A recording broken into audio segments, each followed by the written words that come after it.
Hey, if you haven't already, take a second to follow me on Instagram and Twitter, where I post behind-the-scenes pictures and sometimes ask for your input on what games I should play. As this video is going up, I'm posting a question on Twitter, and also a behind-the-scenes video of me recording this very audio. It's kind of meta. So please, grab your phone, follow me, and enjoy the video.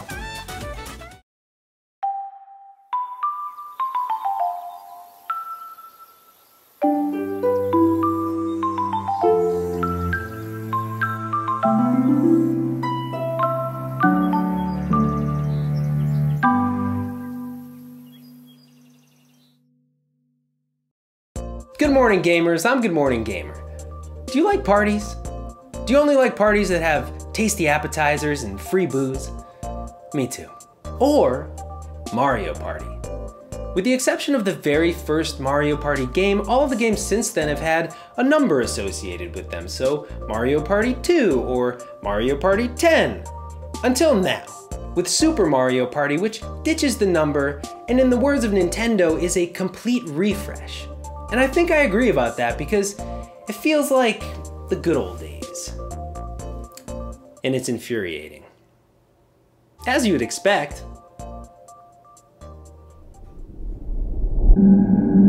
In 1998, Mario Party had something other games didn't. Pizzazz. Well, it was 1998 pizzazz, but pizzazz nonetheless. Playing that game drew from each of us a rapid-fire mix of emotions, from pure joy and elation to immediate, untethered rage and friendship-ending envy. I love to imagine some dad out there bringing home a fun-for-everyone game that he thinks will keep the kids occupied and laughing for hours, only to find 30 minutes later that his daughter now hates his son. It seems odd that a cute little Mario game could produce this sort of response, and yet here we are 20 years later with the same outcome. I've thought a lot about this. Why does Mario Party do this to people? And in my opinion, it boils down to two basic components. One, the game is competitive, but in an unfair sort of way. And number two, computer players. We'll get to that. Okay, let's start with that first one. It's competitive, yes, it's a competition game.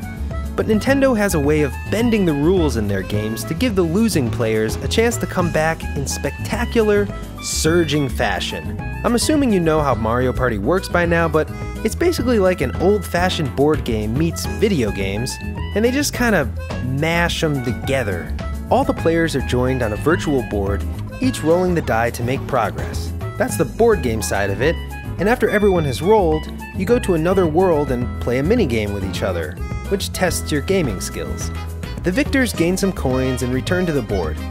But one thing is for sure, the board is where the game is won or lost, not in the minigames. That's because the board is home to stars. Unfair point number one star is better than 10 billion coins. And yet, coins are the only thing that you can actually earn in the game through skill. So, Boo happens to get to the star before I do. I destroy the Boo in minigames, racking up coins, and he's still in first place.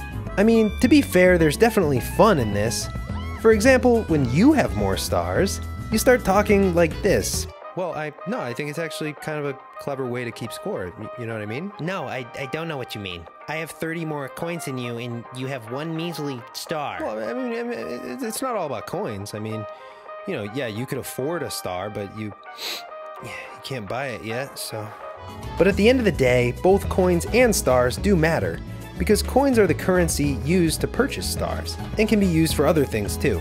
All you can really do is try your best to get as many coins as you can, and reach the star as quickly as possible. And Super Mario Party makes this really interesting with these three features. First, items. You may reach a fork in the road where in one direction you can reach the star quickly, but in the other you could buy an item. This then is a player choice, and one that may actually win you the game later on. Items include things like the Dash Mushroom, which extends your dice roll by 3, the Poison Mushroom, which takes away 2 from an opponent's dice roll, the Custom Dice Block, which allows you to roll whatever number you want from 1 to 6, the Warp Box, which allows you to warp to a teammate, and the All-Holy Golden Pipe, which transports you directly to the location of the star. Unfair point number 2, the golden pipe. There are more items, but you get the idea. Items can be a powerful tool to gain an advantage over your rivals on the board. The second cool feature is dice blocks. Each character has a unique dice block with different numbers on each face. For example, Bowser Jr. has 3 1s, 2 4s, and 1 9. So the odds are highest that you'll roll a 1, but you may just snag that 9 and make some serious progress on a single turn. One of the more interesting blocks is DK's, with 3 0 faces, but 2 10 faces. He's a high risk, high reward kind of monkey. This makes it worthwhile to choose a character wisely before the game has even begun. You also have the option, of course, to use the normal dice block if you're not feeling too fancy. And third, allies.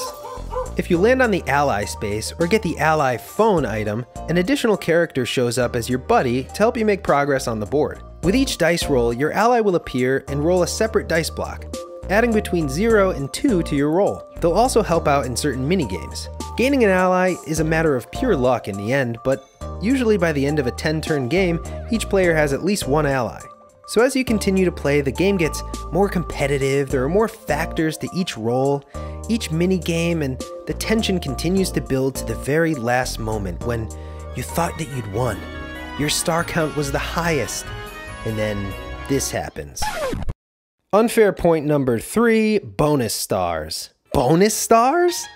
Talk about something that is completely out of your control. I mean, there's an ally bonus star. A star is given to the player who made the most allies in the game. We just talked about how that's 100% random. Some of the bonus stars are a bit more skill based, but you never know which bonus stars will be awarded. This last-minute game changer has been a part of the Mario Party equation from the beginning in 1998, so I have to say I'm actually glad it's still a thing.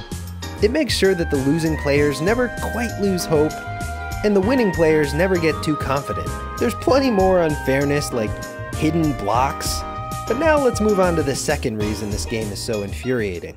Computer players. Sometimes you'll have friends over and you'll have 4 actual people playing against each other, and these are ideal circumstances.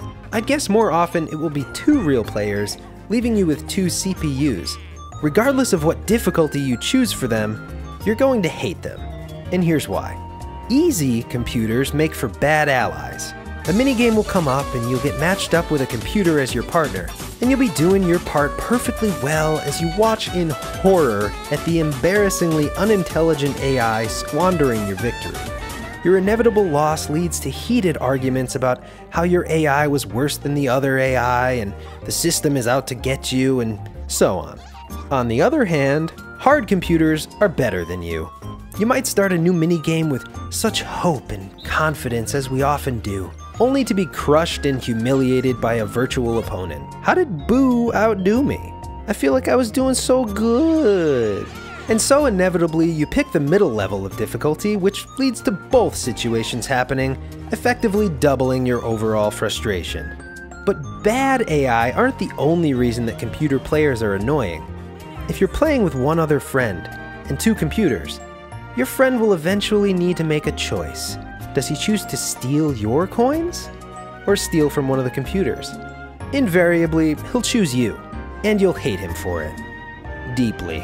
It's in his best interest to do this because obviously you're his real opponent, but this situation upsets you because your friend hurt you. How could he? And when the tables are turned later on in the game, you retaliate and you steal his coins back. And you argue that you wouldn't have done it if he hadn't done it to you earlier, but you would have. You Mario Party liar. But despite all this, Super Mario Party is still a great game, and it is so much fun. It's fun to yell at your friends and then get yelled at later when you swoop in for the win. It's fun because even though it's not always a good feeling, you know you're gonna feel something every single time you play. And that's why it's still a must-have in every Nintendo console's library, and why I think it always will be. Thanks for watching Good Morning Gamer. Don't forget to follow me on Instagram and Twitter, where those 2 posts are waiting. And if you want, add me as a friend on Switch. My friend code is in the description below. Thanks again for watching, and I'll see you in the morning. Bye? Yeah, bye.